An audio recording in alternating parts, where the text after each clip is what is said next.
So today we went to our second plantation, the Pools plantation, but this one we were actually able to like walk in the houses.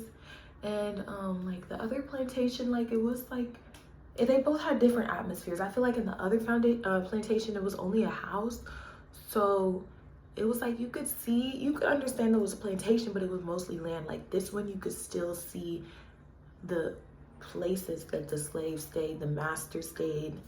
um and what do you call the other guy, the guy that was in charge of like keeping all the slaves in order. So I feel like this one was a little more surreal, but like upon reflecting, like after so there was like the plantation, and then there was a place like across the street where the Barbadian families lived, or the Bayesian families lived after they were freed from slavery. And they have this thing called chattel homes. So like the home is like built on like, the island's made of limestone, so it's built on limestone rocks, and then like the house is like built on wood on top of the rocks. So like if they needed to move, they were able to like take down their house and move quickly. And I was starting to like think of parallels between the chattel houses and then my family in Louisiana, because he was telling us like when they got released, their family would move on the plot, and then they would have a family and their kids would grow up and their kids would like build a house behind their house. And so it's like one plot, but it has like 4 or 5 homes with all the family members.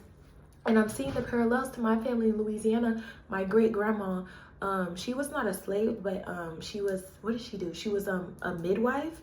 She was a black midwife, and she used to like help black women have birth.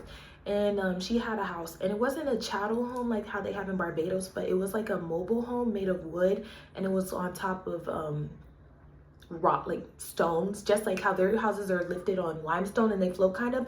Her house was built like that.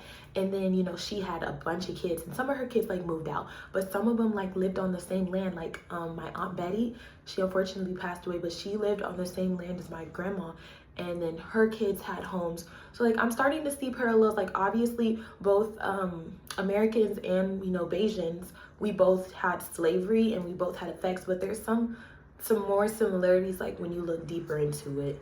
So that's my reflection of today.